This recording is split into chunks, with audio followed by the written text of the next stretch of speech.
చెప్పండి సార్.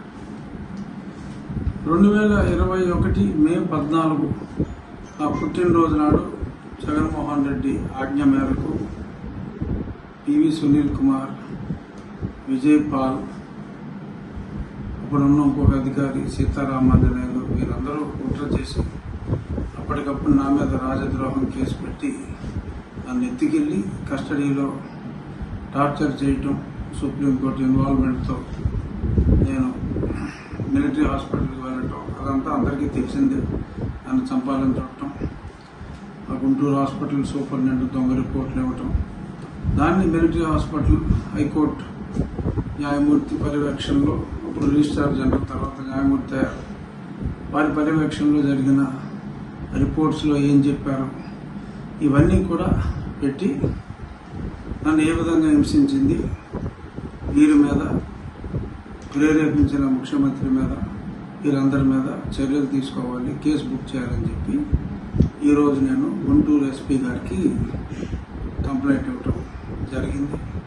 తప్పకుండా దాని మీద యాక్షన్ ఉంటుంది, అది కేసు రిజిస్టర్ చేయాలి.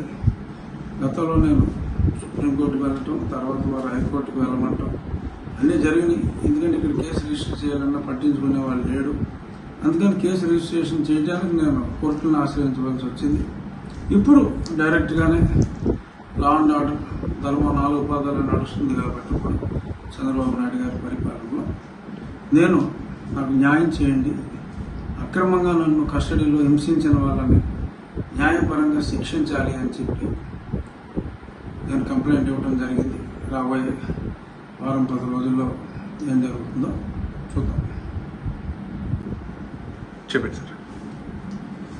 2021 మే 14 నా పుట్టినరోజు నాడు జగన్మోహన్ రెడ్డి ఆజ్ఞ మేరకు పివి సునీల్ కుమార్, విజయ్ పాల్, అప్పుడున్న ఇంకొక అధికారి సీతారామాంజనేయులు వీరందరూ కుట్ర చేసి అప్పటికప్పుడు నా మీద రాజద్రోహం కేసు పెట్టి నన్ను ఎత్తుకెళ్ళి కస్టడీలో టార్చర్ చేయటం, సుప్రీంకోర్టు ఇన్వాల్వ్మెంట్తో నేను మిలిటరీ హాస్పిటల్కి వెళ్ళటం అదంతా అందరికీ తెలిసిందే.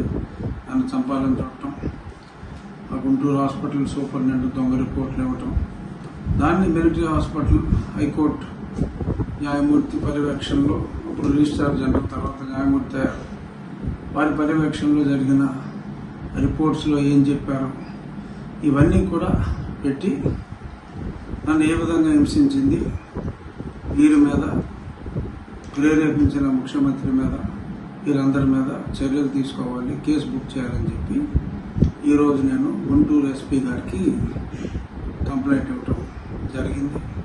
తప్పకుండా దాని మీద యాక్షన్ ఉంటుంది, అది కేసు రిజిస్టర్ చేయాలి.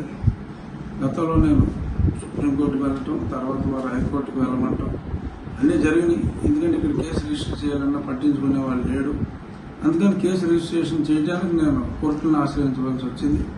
ఇప్పుడు డైరెక్ట్గానే లా అండ్ ఆర్డర్ ధర్మం 4 పాదాలు నడుస్తుంది కాబట్టి ఇప్పుడు చంద్రబాబు నాయుడు గారి పరిపాలనలో నాకు న్యాయం చేయండి, అక్రమంగా నన్ను కస్టడీలో హింసించిన వాళ్ళని న్యాయపరంగా శిక్షించాలి అని చెప్పి నేను కంప్లైంట్ ఇవ్వడం జరిగింది. రాబోయే వారం 10 రోజుల్లో ఏం జరుగుతుందో చూద్దాం.